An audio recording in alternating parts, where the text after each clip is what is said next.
Right. Well, on this show, we often have a little fun at the expense of a show called The View, which is a program that makes the ABC's Q&A look like firing line. It's a show where such geniuses as Joy Behar and Whoopi Goldberg come together to solve all the problems of the day. Or not. And to help me break this down is Adam Coleman, great friend of this program and founder of Wrong Speak Publishing.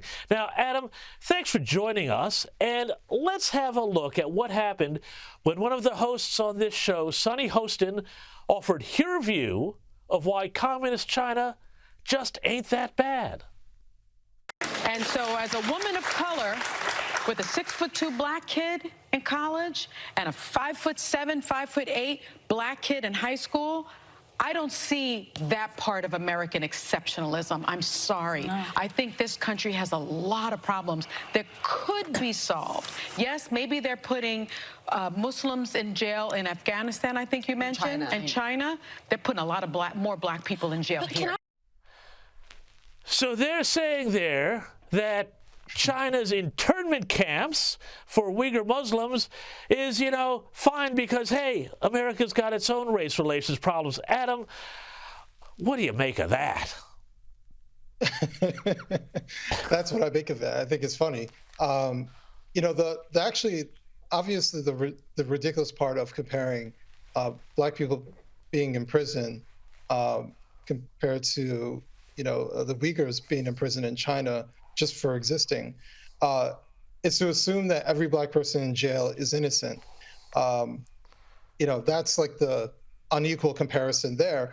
But the other part that I find interesting is, and Sunny does this often, is that she glosses over her economic privilege. What she doesn't say is that her son attends Harvard, right? A very prestigious school. And she equates her life, because she is black, or at least partially black, I believe she's mixed. But, she says, my son is black. And because her son is black, he is equal to every other black person, and especially the lower class.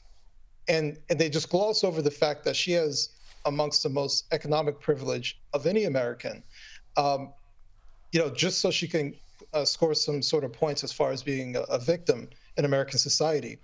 She is literally experiencing the American exceptionalism, and she wants people to believe that she isn't. So, Adam, let me ask you this here. Is this a case of something we've spoken about before on this program, where as the left became the party where all the money is now, all the rich people are now lefties, they've started to use color as a way to avoid people paying attention to their class, i.e., pushing race relations to forestall a revolution? Yeah, that's definitely part of it. The other part of it is just that we're experiencing, the upper class kind of not taboo, but it's kind of like their own religion. It's their ideology. There's a reason why primarily you see upper middle class to upper class people who are repeating the anti-racist mantra. It's a very class-oriented thing, and they don't want you to think that. There's a reason why our schools are being infected with all this CRT stuff. Is because where do they come from? Where did all these teachers, administrators come from? They come from liberal schools. They come from the upper class, and now they have to push it onto everybody else. So this is much of a class-oriented ideology. Adam Coleman, thank you so much for those insights. We call this segment Only in America, but I got to say, we're seeing a lot of the same things happening here in Australia as well. Everybody check out Adam on his New York Post columns and on the web.